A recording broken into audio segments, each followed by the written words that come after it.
وزیر آغا کی نظم بڑے ڈرپوک ہو فیڈرل بورڈ کی 12ویں جماعت کے نصاب میں شامل ہے۔ ڈاکٹر وزیر آغا سرگودا میں پیدا ہوئے۔ انہوں نے گورنمنٹ کالج لاہور سے BA پاس کیا اور پنجاب یونیورسٹی سے ڈاکٹریٹ کی ڈگری حاصل کی۔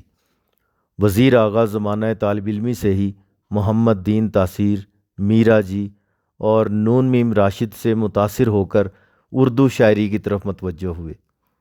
انہوں نے نظم میں نت نئے تجربات سے جدت پیدا کی۔ ادبی جریدے اوراق کے مدیر رہے۔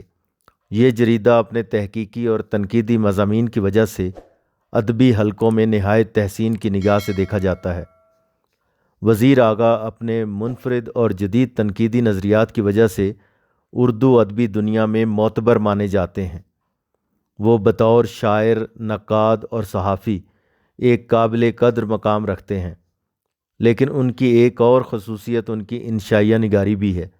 اچھوتے، نادر اور منفرد موضوعات کی بنا پر وہ انشائیہ نگاری میں بھی ایک اہم نام ہے۔ مرکزی خیال۔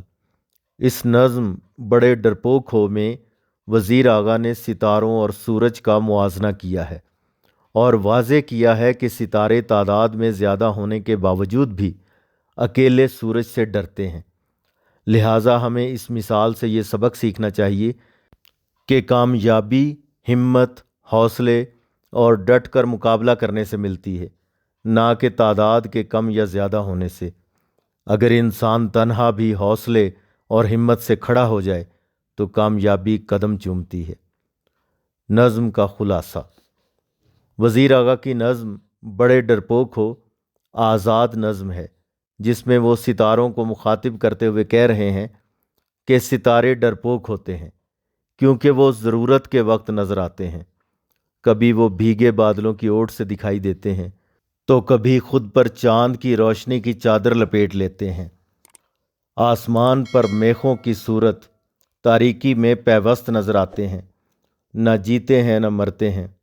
انہیں یہ دیکھنا نصیب نہیں ہوتا کہ دن کتنا منور اور طویل ہوتا ہے، اور وہ تارا سورج جو صرف دن کو برچھیوں سے لیس ہو کر نکلتا ہے کس قدر بہادر ہے۔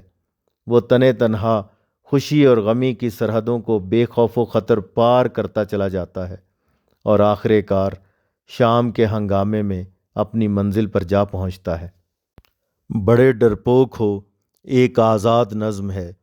تشریح کی غرض سے ہم اسے 3 حصوں میں تقسیم کر سکتے ہیں۔ بڑے ڈرپوک ہو تارو، فقط شب کو نکلتے ہو، کبھی آنسو کی بھیگی مامتا میں، مہکتی چاندنی کی اوڑھنی میں چھپ کے آتے ہو۔ کبھی تم روشنی کی ان گنت میخوں کی صورت تیرگی کے جسم میں پیوست ہوتے ہو، نہ جیتے ہو نہ مرتے ہو۔ اس حصے میں شاعر ستاروں کا سورج سے موازنہ کرتا ہے اور سورج کے مقابلے میں انہیں ڈرپوک کہتا ہے۔ ستارے جو کروڑوں اور اربوں کی تعداد میں ہیں، لیکن اتنی کثیر تعداد میں ہونے کے باوجود بھی وہ رات کے وقت نکلتے ہیں جب ہر طرف خاموشی چھا جاتی ہے۔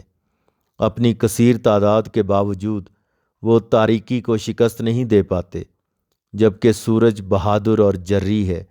وہ تنے تنہا دن کو طلوع ہوتا ہے اور تاریکی کو شکست دے دیتا ہے۔ شاعر کہتا ہے کہ اے ستاروں، تم بڑے ڈرپوک اور بزدل ہو۔ تم چوروں کی مانند غروب آفتاب کے بعد صرف رات کے اندھیرے میں نکلتے ہو اور صبح کے وقت سورج کی شکل دیکھ کر چھپ جاتے ہو۔ تم سورج اور دن کے ہنگامے سے ڈرتے ہو، اس لیے رات کی خاموشی میں نکلتے ہو۔ کبھی تم ماں کی نمناک آنکھوں میں آنسوؤں کی مانند دکھائی دیتے ہو، جو اپنے بچے کو تکلیف میں دیکھ کر آنسو بہاتی ہے۔ رات کے وقت عموماً شبنم پڑتی ہے جو آنسوؤں کی مانند دکھائی دیتی ہے۔ شاعر مزید کہتا ہے، اے ستاروں، کبھی تم خوشبو بکھیرتی چاندنی کی چادر میں چھپ کر باہر نکلتے ہو۔ چاند کی 14ویں رات میں چاند اپنے پورے جوبن پر ہوتا ہے۔ چاند کی روشنی کی موجودگی میں ستارے عموماً کم نظر آتے ہیں۔ کوئی ایک آدھ ستارہ ہی فلک پر نمودار ہوتا ہے جو چاندنی کی چادر میں لپٹا ہوا دکھائی دیتا ہے۔ یعنی چاند کی روشنی ستاروں پر اس طرح غالب ہوتی ہے کہ پوری طرح اپنی روشنی نہیں بکھیر پاتے، گویا 14ویں رات میں ستارے چاندنی کی قبا اوڑھ لیتے ہیں۔ شاعر مزید کہتا ہے، اے ستاروں، کبھی تم رات کو جب چمکتے ہو تو ایسے معلوم ہوتا ہے گویا اندھیرے کے جسم میں کسی نے بے شمار کیلیں ٹھوک دی ہوں۔ شاعر نے یہاں چمکتے ستاروں کو میخوں سے تشبیہ دی ہے، یعنی رات کو چمکتے ستارے ایسے دکھائی دیتے ہیں جیسے کسی تاریک جسم میں سفید چمکتی کیلیں پیوست ہوں۔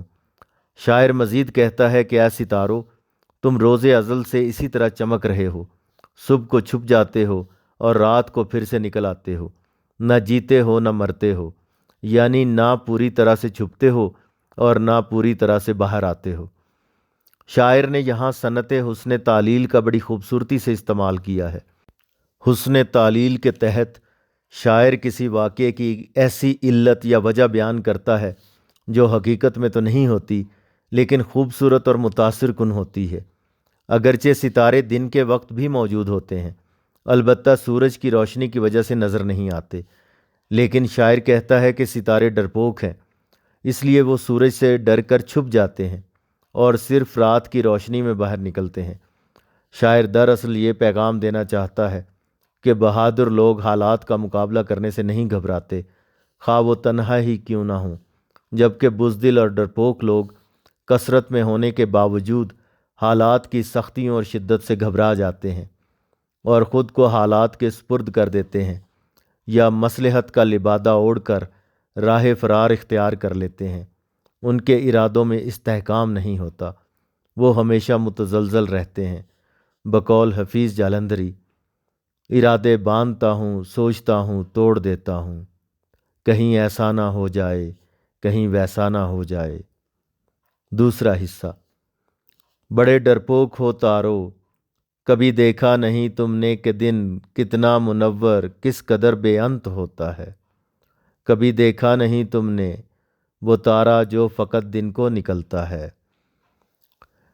اس حصے میں شاعر ستاروں اور سورج کا موازنہ کرتا ہے اور ستاروں کو بزدلی کا طعنہ دیتا ہے کہ تم دن کے ہنگامے میں نہیں نکلتے بلکہ رات کی خاموشی میں نکلتے ہو۔ شاعر کہتا ہے کہ اے ستاروں، تم بہت ڈرپوک ہو اور بد نصیب ہو، تمہیں کبھی دن کا اجالا دیکھنا بھی نصیب نہیں ہوا، نہ تم نے کبھی یہ دیکھا کہ دن کی مسافت کتنی طویل ہے اور دن کا وقت کتنا روشن اور چمکدار ہوتا ہے۔ دن کے وقت ایک بڑا ستارہ طلوع ہوتا ہے جو بہت بہادر اور جرری ہے، وہ تنے تنہا نکلتا ہے۔ شاعر کا اشارہ سورج کی جانب ہے۔ سورج بھی ایک ستارہ ہے، لیکن وہ صرف دن کے وقت طلوع ہوتا ہے اور سورج کی تیز روشنی کی وجہ سے آسمان کے دیگر ستارے چھپ جاتے ہیں یا دکھائی نہیں دیتے۔ سورج آسمان پر ایک ہی ہوتا ہے اور تمام دنیا کو روشن کرتا ہے۔ وہ کسی کے ہمراہ نہیں نکلتا اور نہ کسی کی پناہ میں ڈر کے مارے چھپتا ہے۔ شاعر کہتا ہے کہ اے ستاروں، افسوس تمہیں وہ بہادر ستارہ یعنی دن کا سورج دیکھنا کبھی نصیب نہیں ہوا کہ وہ کتنا منور اور روشن ہے۔ شاعر نے یہاں صنعت حسن تعلیل کا بڑی خوبصورتی سے استعمال کیا ہے۔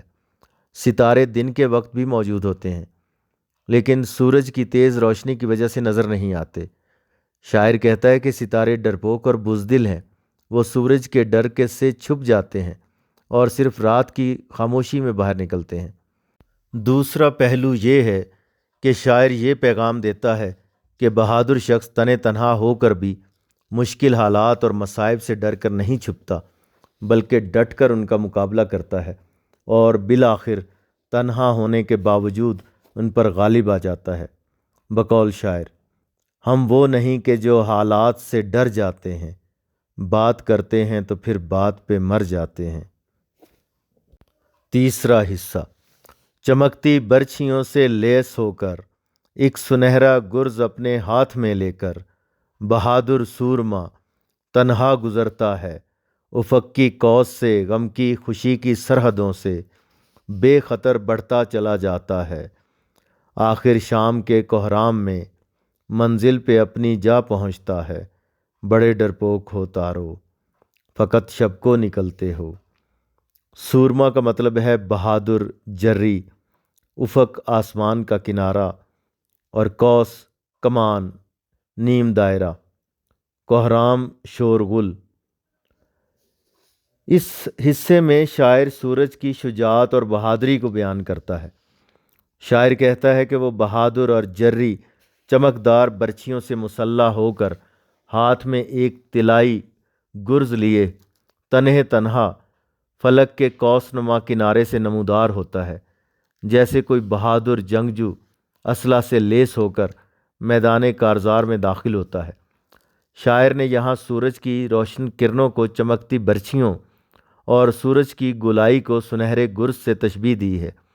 آسمان کے مشرقی کنارے کو، جہاں سے سورج طلوع ہوتا ہے، افق کی قوس کہا ہے۔ طلوع آفتاب کے وقت کسی بلند مقام، پہاڑ وغیرہ پر کھڑے ہو کر مشرق کی سمت نظر دوڑائیں تو مشرق کا کنارہ نصف دائرے کی مانند دکھائی دیتا ہے، جس کے درمیان سے سنہرا سورج طلوع ہو رہا ہوتا ہے۔ شاعر کہتا ہے کہ سورج دن کے وقت کرنوں کی برچھیاں اور ایک بہت بڑا سنہری گرز لے کر اکیلا آسمان کی قوس سے نمودار ہوتا ہے۔ اس پر دنیا کی خوشی اور غم کچھ بھی اثر انداز نہیں ہوتا اور نہ اس کے راستے میں رکاوٹ بنتا ہے۔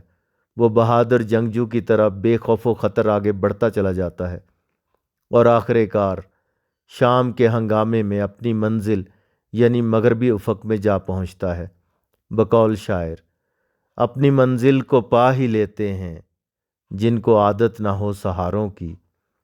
آخر میں شاعر ستاروں کو ان کی بزدلی پر ملامت کرتا ہے اور کہتا ہے کہ اے ستاروں، تم کتنے ڈرپوک اور بزدل ہو، تم صرف رات کی خاموشی میں اور رات کی تاریکی میں نکلتے ہو، تم کثرت میں ہونے کے باوجود بھی سورج کی طرح بہادر نہیں ہو۔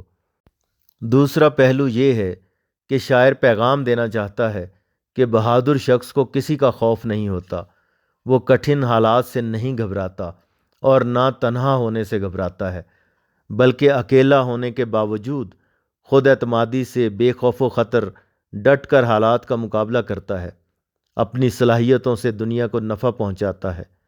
خوشی اور غمی کے لمحات میں بھی وہ اپنے مقصد اور اپنی منزل کو فراموش نہیں کرتا، بلکہ مستقل مزاجی اور خود اعتمادی سے آگے بڑھتا رہتا ہے اور آخر کار اپنی منزل پر جا پہنچتا ہے۔ وزیر آغا جدید نظم گو شاعر ہیں۔ وہ فطری حسن اور قدرتی مناظر کے دل دادا تھے۔ ان کی شاعری ایک درد مند احساس، فکر و عمل اور منفرد ذہن و دل کی عکاس ہے۔ انہوں نے نظم میں نت نئے تجربات سے جدت پیدا کی۔ ان کی شاعری میں موضوعات اور حیات کا حیرت انگیز تنوع ہے۔ وسیع مشاہدے اور گہری نگاہ کی بدولت وہ ان چیزوں میں بھی حقیقت کی ایک دنیا دیکھتے ہیں جنہیں عام لوگ نظر انداز کر جاتے ہیں۔ ان کا تخیل ایسے نقطے ابھارتا ہے جس پر ادب ناز کر سکتا ہے۔ نظم بڑے ڈرپوک ہو حیت کے لحاظ سے ایک آزاد نظم ہے۔ آزاد نظم میں پابند نظم کی طرح قافیہ ردیف اور بحر کی پابندی نہیں ہوتی۔ مصرے بھی چھوٹے بڑے ہوتے ہیں، البتہ ان میں روانی اور موسیقیت موجود ہوتی ہے۔